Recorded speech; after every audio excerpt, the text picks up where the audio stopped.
third-rate detective agency as I am, making just enough to get along and have a lot of friends. I wouldn't throw down a friend for $1,000,000. I suppose I'm the only man in town that thinks this way, but I'm a sort of peculiar duck."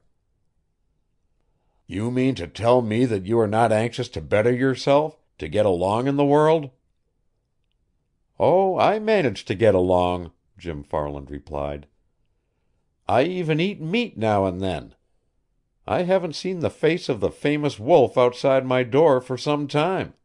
What is money?" "Everything," the masked man replied. "That's what you think. It gives me an inkling as to what sort of a man you are. I happen to know a fellow to whom money is everything, and I have reason to suspect that he is considerably interested in the case of Sidney Prale. Be careful you do not betray your identity to me." Farland had the satisfaction of hearing the masked man gasp, and he chuckled.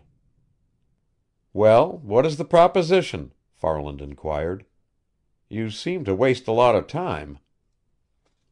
"We want you merely to tell Sidney Prale that you will not work on the case any more, that you are done.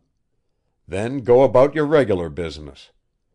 We'll have you watched, and as soon as we are satisfied that you are keeping faith with us, we'll send you $10,000 in cash. If you make the agreement with me, I'll give you $1,000 cash tonight, before you leave this place, as a sort of retainer and expression of our sincerity.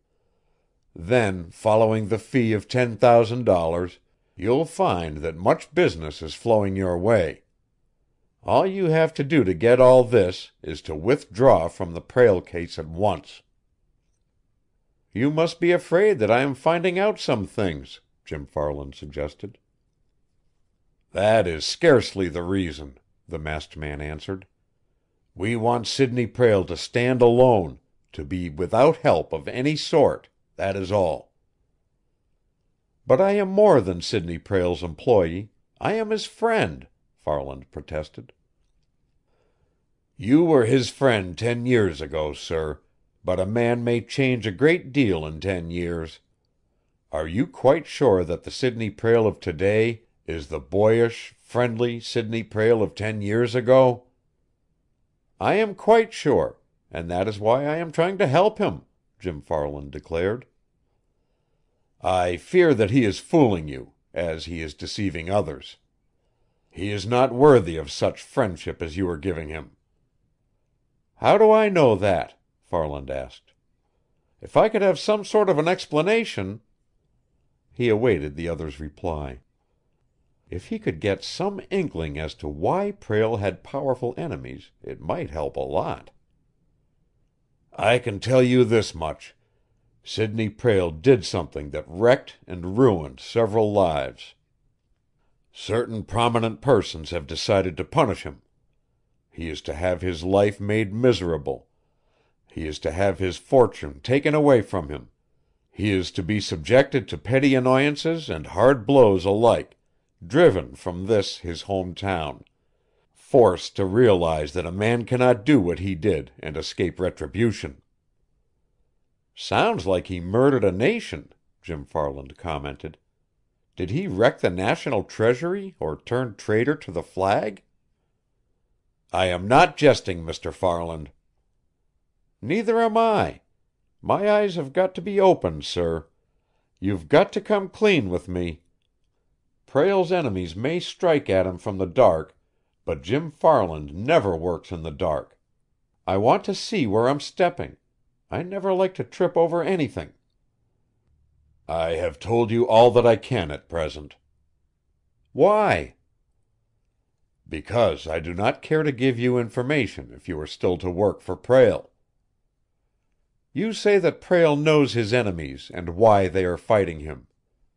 If he does, he never has told me. Tell me that much, since you say Sid Prale knows it already. It couldn't hurt your side at all." "We might tell you later." "You've got some very good reason for not telling me," Farland accused. "It is the truth, isn't it, that Prale does not know a single thing about it? You are afraid to tell me because I may inform him of what you say, and we may straighten out the tangle. I can see through you, sir, as easily as through a newly cleaned window." "I see that you have faith in Sidney Prale," the masked man said. "But I assure you that your faith is misplaced. Is there any way in which I can get you to stop your work for him?" "Meaning against his influential enemies, or on the Rufus Shepley murder case?" Farland asked. "We simply want you to stop working for him. If he stands alone, we can punish him the sooner." "I understand about that, of course. But how about the murder case? Do you think Sid Prale is guilty of that crime?" Farland asked. "I do not know, I am sure. I understand that the evidence against him is damaging. But we are not awaiting the outcome of that. He may manage to have the charge against him dismissed, and we are going ahead with our plans for punishment." "Then you want me to quit Prale so I won't be helping him work against his enemies, and not because you are afraid that in clearing him of the murder charge I may find something detrimental to other persons?" "That is the idea," the masked man replied. "The murder case can take care of itself, I suppose." "Suppose I refuse to make this deal with you?" "In that event, we may feel called upon to detain you, and perhaps to use further violence." "Then you might as well start," Jim Farland cried. "For you are lying to me like blazes. It's the murder case that's worrying you, and you know it. And I know you. I've been trying to place those hands of yours, and I have succeeded. Besides, you have said one or two things that have convinced me." The masked man gave a shriek and started toward the couch, his hands reaching out, clutching. Two of the thugs ran in from the hall. End of chapter 21. Recording by Roger Moline.